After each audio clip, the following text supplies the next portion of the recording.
Hello, hi guys! Magandang hapon sa inyong lahat. I am Chirgas Pamasagra Channel, a Faith Roso at Taridor. So ngayong hapon na to, tingnan natin ano kayo sabihin ng ating mga gabay. So this is an urgent pasilip, no? An urgent pasilip para kay Cheese Escudero. Kay Senator Cheese Escudero, hagilapin natin at tuklasin natin maaring masagap natin sa energy niya. Uulitin ko, etong reading na to ay pawang gabay lamang. Gabay lamang po ito. Pwede mangyari, pwede hindi mangyari. Ito ay gabay tungo upang makaiwas siya sa mga bagay na posible mangyari sa ginakarap. No, yung mga negatibo, no, kung positibo, kailangan niyang ano yun, na parang, kumbaga, i-appreciate or something tanggapin, gano'n. Kumbaga, kung negative yun, pwede ignore, no? Ganun lang yun. So, guys, once again, don't forget to like and subscribe my channel and hit the bell for more videos update. Maraming salamat sa mga walang sawang pagsuporta sa aking channel, lalo-lalo na ang skip ng ads away pagmalain kayo ng Diyos at may kapal. Siksik liglig nag-uumapaw na biyayang manang balik sa inyo. So let's see guys, what is the messages, advices, no, ng ating angel spirit, no, para kay Cheese Escudero. Let's see and watch this. Tuklasin natin at bulabugin natin maaring masagap natin sa energy niya. No, tingnan natin and of course, paano natin mabubungkal ang mga kaganapan sa buhay niya. Ito na yon. Hagilapin natin yan, guys. Let's see. Angel Spirit, please give me an information po. Okay, so there's a Knight of Cups. There's an offer. There's an apology coming in. So may offer daw dito. There's a proposal, promotion, and there's an offer daw na paparating. There's an email and messages coming in. And there's a sign of something burden. Oh my God! So may mga bagay na maaaring magpabigat sa sitwasyon niya. There's an obligation, responsibilities na maaaring bit-bit or maaaring magdalad bagahe sa kanya. Additional messages.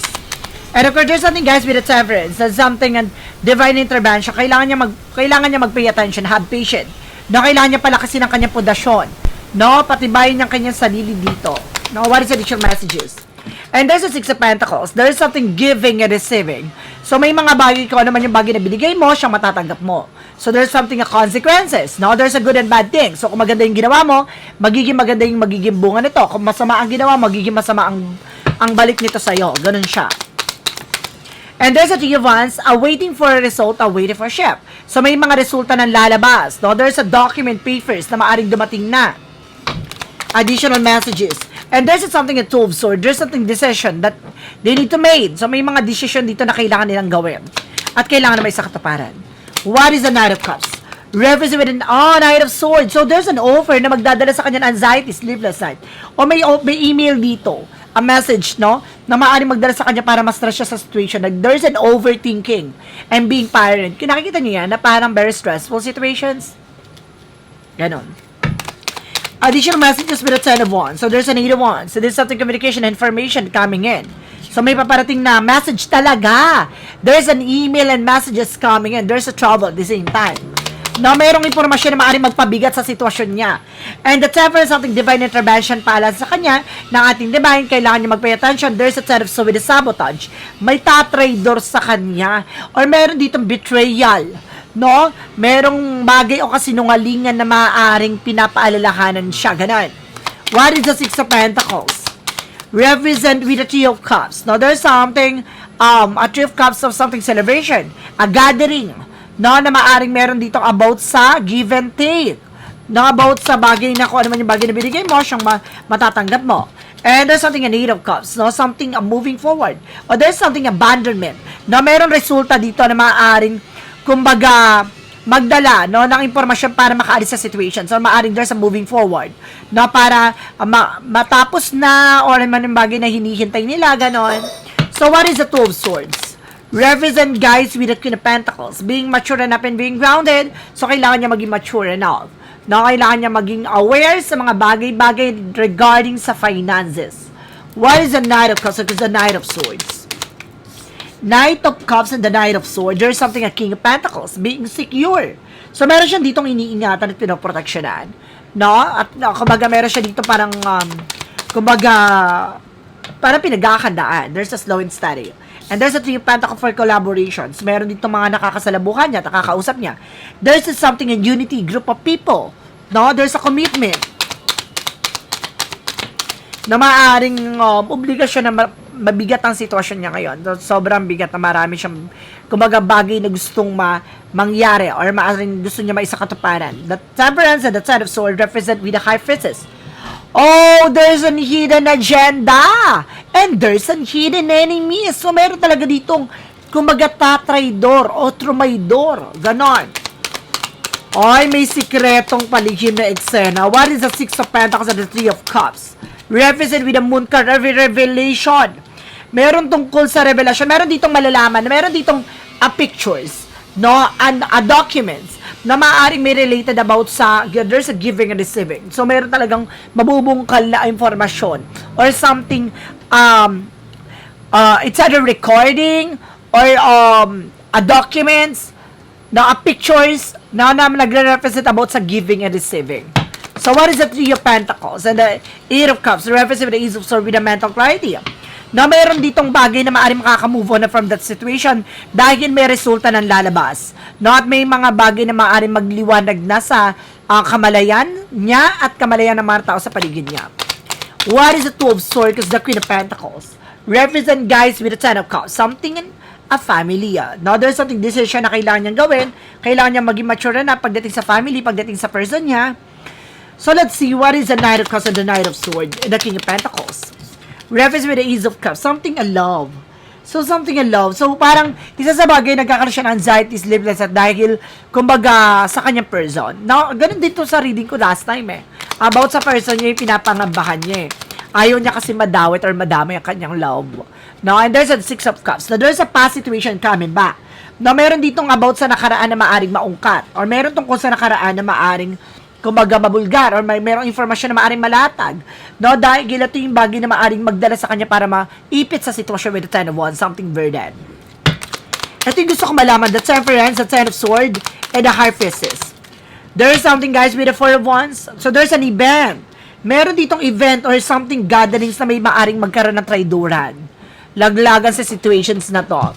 And there's a Hermit card, spiritual enlightenment, spiritual journey. It's all about spirituality. So, may mga bagay na maaaring marireveal. No, with a God purpose. No? Kumbaga, ayon sa kalooban ng Diyos. No, lahat ng bagay na to. May, itong revelation na to, it's all about God. And there's a Six of Swords. No, there's a transition. May mga bagay na unti-unti na magbabago ang situations. With an Empress card for a renewal or revert. No, parang dito ay, kumbaga, magkakaroon ng something, a new beginning with the other side dito.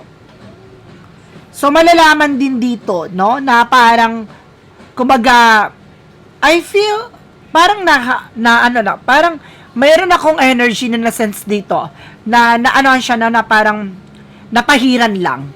Na napahiran, and of course, parang, kumbaga, nadamay sa situations, I feel something like that.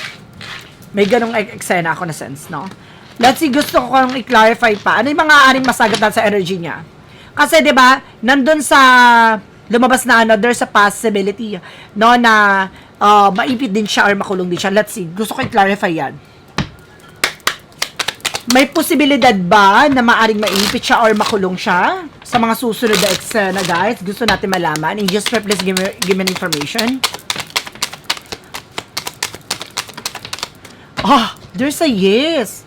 No, there's a star card in reverse na parang unfulfilled. Na meron dito parang hindi may sasakatuparan yung kanyang gustong gawin. In the Four of Cups, something revive or analyze. Nagkakaroon ng something confusion, no, sa offer. And there's an Eight of Swords. Ito yung sinasabi ko, may ipit siya, makukulong siya sa situations na to. May ipit siya. So, yun nga. And there's a Four of Pentacles. So, meron siyang kailangan ingatan at proteksyonan. No? Isa sa bagay pinapangambahan niya. There's a Knight of Swords. There's a Success Driven. Bibilis din daw itong takbo ng sitwasyon na to. So, ibig sabihin talagang makukulong din siya. Nor maiipit din siya sa situations na to. So, let's see. Gusto ko pa i-clarify with additional messages. Ano yung maaaring mangyari? No, with a majority, a 30 majority, or sa Senate na lang? No, ano yung maaaring mangyari, no, sa Senate?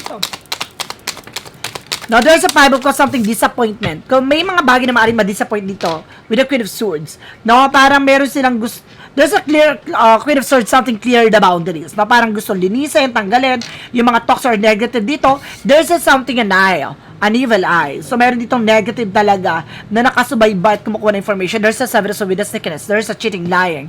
So, meron talaga ditong susubukan magsinungaling. No?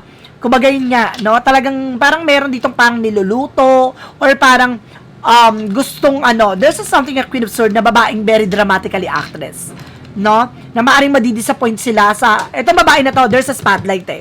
Ito yung maaaring mas spotlight ngayon, no? Konektado dito sa situation na to sa Senate, na maaaring magkaroon ng spotlight to. No, kasi dahil sa kasinungalingan niya, na parang dun siya mabubukayo at mabubulabog sa lahat ng sinasabi niya. Konektado sa kanya. Let's see, additional messages pa tayo. About naman sa kanyang situation regarding sa kanyang family. There's a there's the world. Ay, meron dito, there's a travel na international, maaaring magtra-travel ang kanyang family. There's a 5 of Wands, something complication. Mayroong bagay na maaaring magdala ng complication. Maaaring madawit dito with the 5 of Pentacles. See, financial loss of financial crisis. Maaaring mahirapan sa pera, or may kinalaman about sa pera, nawala, no, or maaaring magtuloy-tuloy yung kagastusan, no? There's a 5 of Pentacles. No, there's a Knight of Wands for something perseverance. So, meron silang bagay na parang, kumbaga, sinusubaybayan lang sa ngayon. Parang, nagtsatsaga sila sa ginagawa nila or naghihintay sila sa magiging resulta. So, let's see what is the additional messages tayo. Ano pa yung maaaring masagap natin sa energy nila for the outcome? No, para kay Senator Jesus Gadara. There's a tower moment for major changes, chaos, na may guguho, babagsak, masisira. And there's the full card for a new beginning. Kasi meron dito magsisimula na panibagong eksena. And the Knight of Cups. Now, there's a wish fulfillment. So, meron mga bagay na maaaring magtupad sa mga pangarap na to. Or maaaring matupad. I feel something para magte-testify siya. No? Parang, kumbaga, magbibigay siya ng statement na para maging witness. Something like that. Para makakatulong siya the way na parang magaga ang kanyang sentensya, no? Parang ganun. If ever na maipit siya sa situations, no? Bagay na para meron change the direction, na magkakaroon ng change the direction.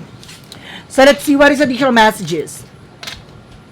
What is a shadow work represent what? Kasi maipit siya about sa flight control issues eh. No, about sa mga projects. Ganyan, may ipit siya. Then, of course, kumbaga, about dyan, magkakaroon siya ng parang a chance, no? Para magbigay ng statement or information para gumaang ang kanyang cases, no? Ganon. What is a shadow work represent what? So, there's an unseen pattern. So, meron siyang mga bagay na hindi pa lubos na nakikita at nauunawaan. So, may mga unexpected situation, no? Kaya pala, there's an unexpected situation. Change your thought, change your life. No? Kung di niya babaguhin yung pananaw niya or di niya babaguhin yung isipan niya, hindi magbabago ang buhay niya. So, kailangan niyang baguhin, no? Ang kanyang situation, no? And environment. What is just clarifying for life situation? Represent with the hurtful events. Oh, talagang masasaktan siya dito sa part na to.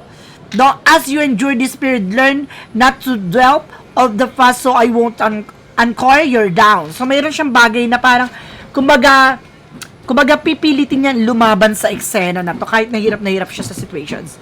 From what lies beneath wicked future. From what lies beneath wicked future. Let's see.